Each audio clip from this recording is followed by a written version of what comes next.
Hey, what's going on, everybody? This is Tyrone back with Tech Life, and in today's video, I wanted to see what you guys thought about this. This happened early Thursday morning. It was actually pretty big news that even Sprint's trading was halted briefly ahead of this news. So at the end of January, Sprint is getting rid of their current CFO.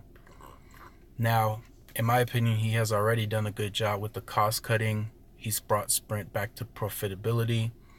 Now they're replacing him with Michael Combs, and he's also another cost cutter. Now the thing with him is he's been doing it for 30 years in the telecom industry, so he has a very successful track record. So before I say anything else, if this guy can't do it, then honestly nobody can turn Sprint around at this point. I've also done some additional reading on this guy for you guys, and he's turned around a telecom company in France.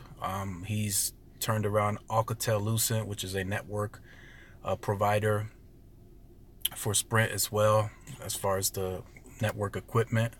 He's turned all those companies around, and the biggest way that he's done it, he's led with rebranding companies. So he changed the French company to Orange, and he's changed around a couple of companies. I don't know what their names of it is. So this is just my opinion, but be looking forward to a rebranding from Sprint. I think in the near future, honestly, we can see a rebranding of the company with a name change, color change, all that good stuff will happen in the near future. Of course, this is just my opinion, but going by his track record, that may happen really soon.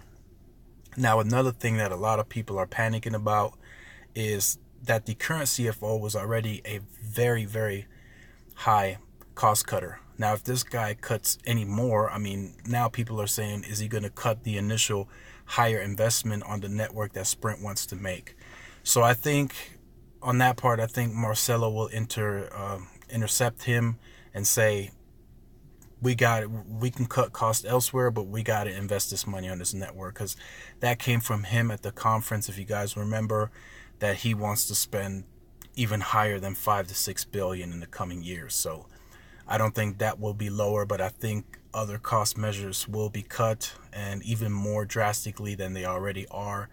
And I do see him increasing the pricing within this year. Honestly, around the second to third quarter, I see him increasing the pricing.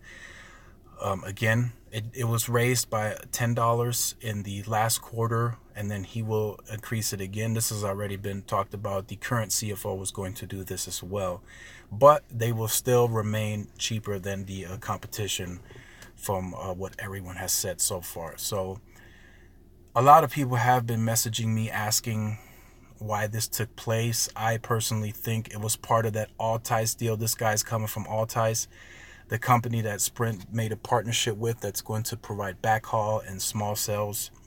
I think it was part of the deal that he would become the president and CFO of Sprint, and he will also later on become a part of the board of the directors. So I think the current CFO is probably getting screwed over. He probably knew about this a long time ago, but couldn't say anything, of course. But now that it's official, this is, in my opinion, I rooted for Sprint for the competition of it, but this is Sprint's last straw. If this guy can't do it with the experience of 30 years, I don't think anybody can. That's just my opinion. Let me know in the comment section down below. How do you guys feel about this? Were you a bit shocked maybe when you found out about this? This CFO hasn't done too bad. If you look at the numbers of the last few quarters, they've posted a profit. So he's done pretty well at what he's done. Even Marcelo said, hey, thanks for everything. But at that point, I just think it was part of the deal, the partnership, that this guy, Michael Combs, would become the new CFO and president. So definitely leave all your comments in the comment section down below. Hope you guys are having a good New Year's. This is Tyrone with Tech Life, and I will see you guys in the next video. Peace.